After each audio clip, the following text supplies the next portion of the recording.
Hello students, welcome back to my channel. तो previous video में हमने केमिकल रिएक्शन एंड इक्वेशन के part 1 में हमने बैलेंसिंग केमिकल इक्वेशन तक डिस्कस किया था। तो इस वीडियो का लिंक मैंने डिस्क्रिप्शन में दे दिया है। अगर आपने वो वीडियो नहीं देखी पार्ट 1 की तो पहले पार्ट 1 देखो। और आज के इस वीडियो में हम शुरू करेंगे पार्ट 2, जिसमें हम डिस्कस करेंगे टाइप्स ऑफ केमिकल रिएक्शन। तो बेटा केमिकल रिएक्शन जो है वो मेनली आपकी 4 टाइप्स की होती हैं, जिसमें से आपकी फर्स्ट टाइप है कॉम्बिनेशन रिएक्शन।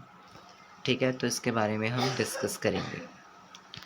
तो चलिए शुरू करते हैं। तो कॉम्बिनेशन रिएक्शन क्या होती है, जिसमें दो रिएक्टेंट्स मिलकर एक प्रोडक्ट को फॉर्म करते हैं। ठीक है, जिसमें दो रिएक्टेंट्स मिलके एक प्रोडक्ट को फॉर्म करते हैं, उसे बोला जाता है कॉम्बिनेशन रिएक्शन। तो देखो, इसमें सबसे पहले है आपकी फर्स्ट एक्टिविटी। तो फर्स्ट एक्टिविटी में इन्होंने बोला है कि आपको small amount of calcium oxide या कोई क्लाइम बीकर में लेना है और उसमें आपने वाटर ऐड करना है और टच करना बीकर को, जैसे 1.3 फिगर में आपको गिवन है, ये वाली फिगर में।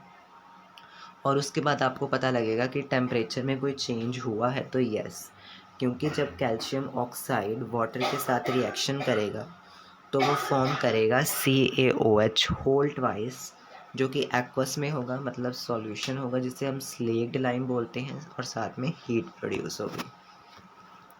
सो calcium oxide reacts with water to produce slaked lime, calcium hydroxide, और साथ में लार्ज अमाउंट ऑफ हीट भी क्या होती है, प्रोड्यूस होती है।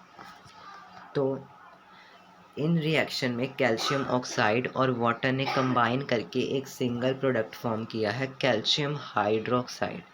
ऐसे ही रिएक्शन जिनमें सिंगल प्रोडक्ट फॉर्म होता है उन्हें बोला जाता है कॉम्बिनेशन रिएक्शन। ठीक है, 2 और मोर रिएक्टेंट मिलके एक सिंगल प्रोडक्ट जब फॉर्म करते हैं तो उसे बोला जाता है कॉम्बिनेशन रिएक्शन। नेक्स्ट है आपका पार्ट डू यू नो। तो उन्होंने बोला है कि आपको सोल्यूशन ऑफ स्लेट लाइम लेना, जो कि वाइट वॉशिंग के लिए यूज़ होता है। उसमें कैल्शियम हाइड्रोक्साइड जो है, जब आप उसको वॉल पे लगाते हो तो वो कार्बन डाइऑक्साइड के साथ रिएक्शन करके फॉर्म करता है CaCO3। ठीक है, जो कि एक शाइनी फिनिश देता है आपकी वॉल्स को। और केमिकल फॉर्मूला ऑफ मार्बल आपको दिया, जो कि है CaCO3।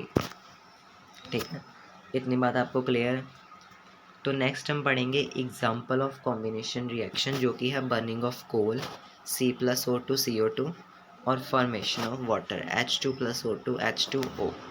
सिंपल लैंग्वेज में दो और दो से ज़्यादा सब्सटेंसेस कंबाइन करके एक सिंगल प्रोडक्ट बनाए, जिसे बोला जाता है कॉम्बिनेशन रिएक्शन।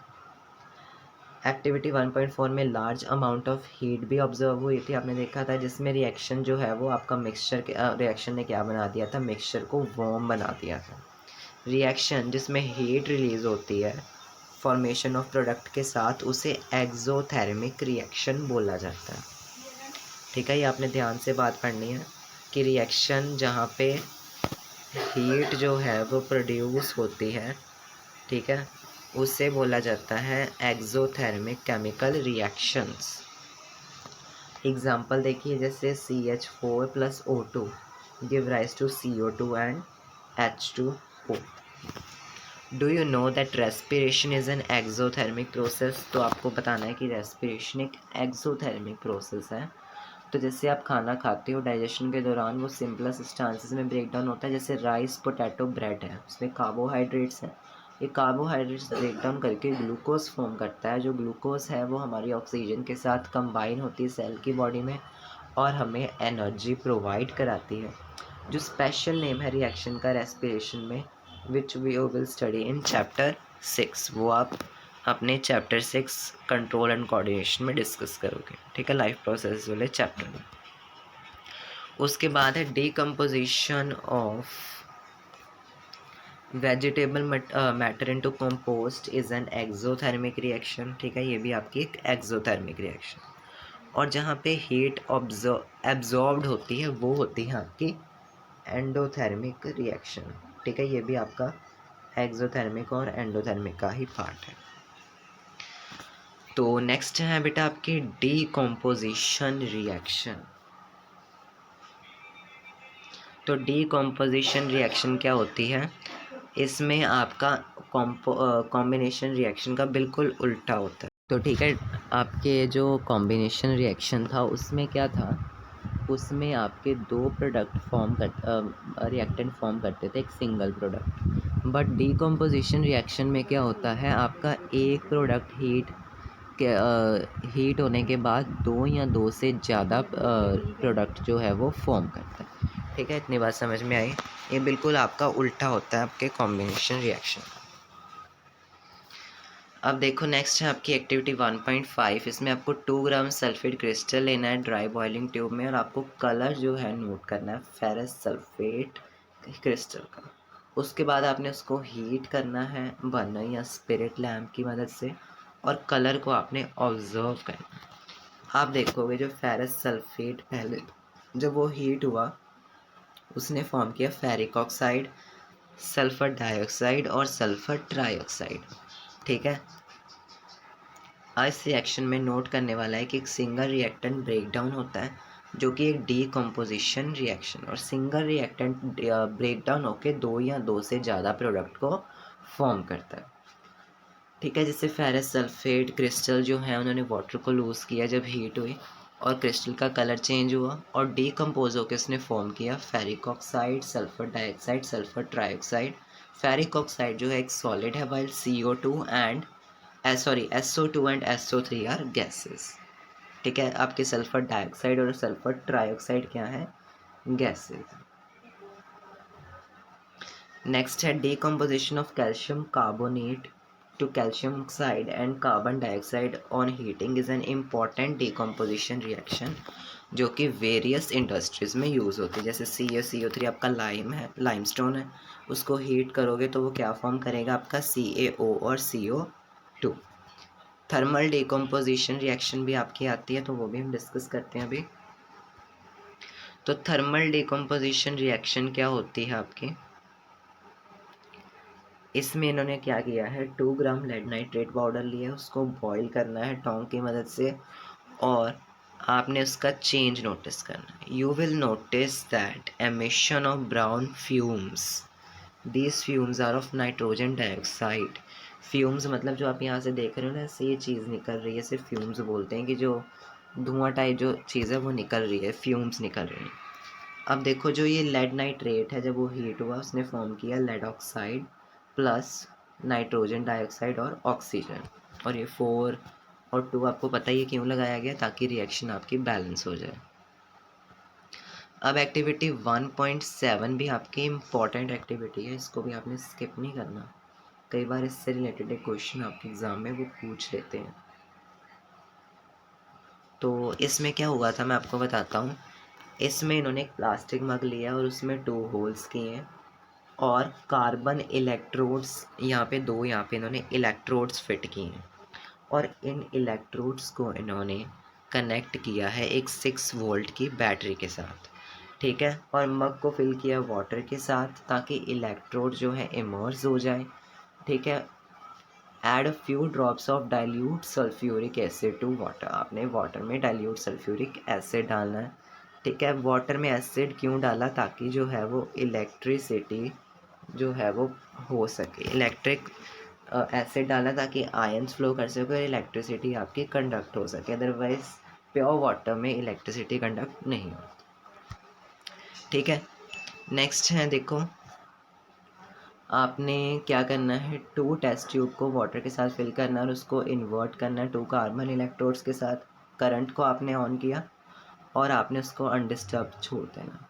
आप देखोगे कि इलेक्ट्रोड्स जो 2 लगाए थे उसमें से आपके बबल्स जो हैं वो आने स्टार्ट हो जाएंगे, और देखोगे एक साइड पे बबल ज़्यादा होंगे और एक साइड पे कम होंगे। जहाँ पे बबल ज़्यादा है वो है आपकी ऑक्सीजन गैस, और जहाँ पे कम है वहाँ पे हाइड्रोजन, और जहाँ पे ऑक्सीजन है वो है आपका एनोड, और जहाँ पे हाइड्रोजन गैस है वो है आपका कैथोड।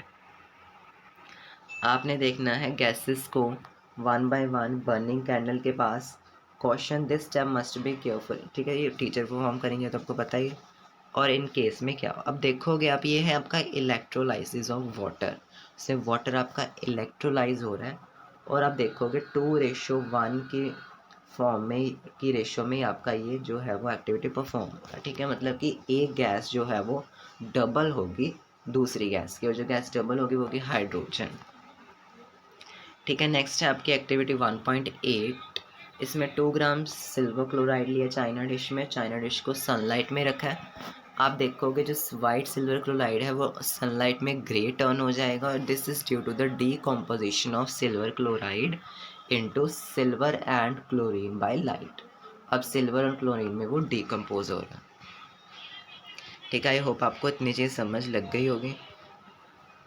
अब देखो नेक्स्ट है आपके डिस्प्लेसमेंट रिएक्शन।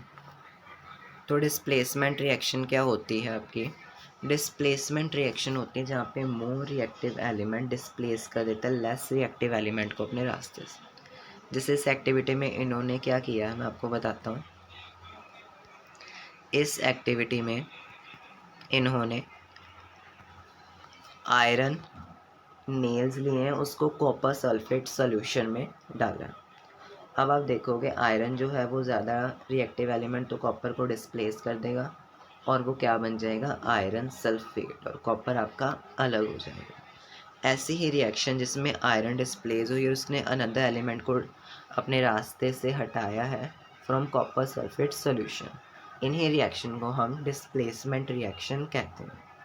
एग्जाम्पल देखो, जैसे zinc plus copper sulphate, zinc sulphate plus copper, lead plus copper chloride, lead chloride plus copper. Zinc और लेड ज़्यादा रिएक्टिव एलिमेंट है कॉपर से, सो इन्होंने कॉपर को डिस्प्लेस कर दिया। नेक्स्ट है आपके डबल डिस्प्लेसमेंट रिएक्शन।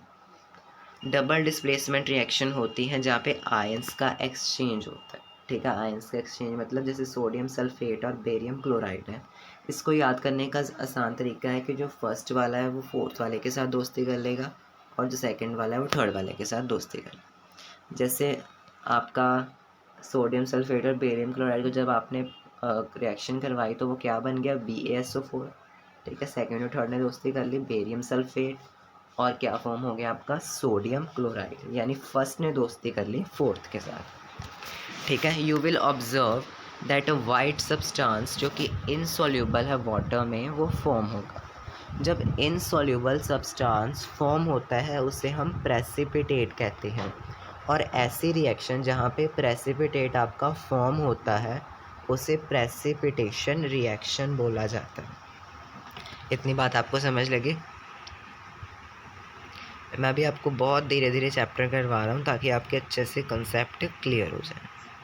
अब ऐसा क्यों हुआ, क्योंकि white precipitate of BaSO4 is form by the reaction of CO2-4 और Ba2+ positive. The other product form is sodium chloride जो कि सॉल्यूशन में रहा।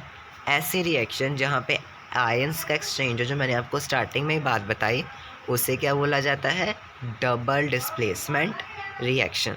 सो इसी के साथ आपका टाइप्स ऑफ रिएक्शन वाला पार्ट बच्चे होता है फिनिश, और नेक्स्ट पार्ट में हम जो थोड़े बहुत टॉपिक रह गए अच्छे से समझने वाले वो भी क्लियर करवाएंगे, और उसके बाद क्वेश्चन आंसर पे जाएंगे। Thank you so much for watching.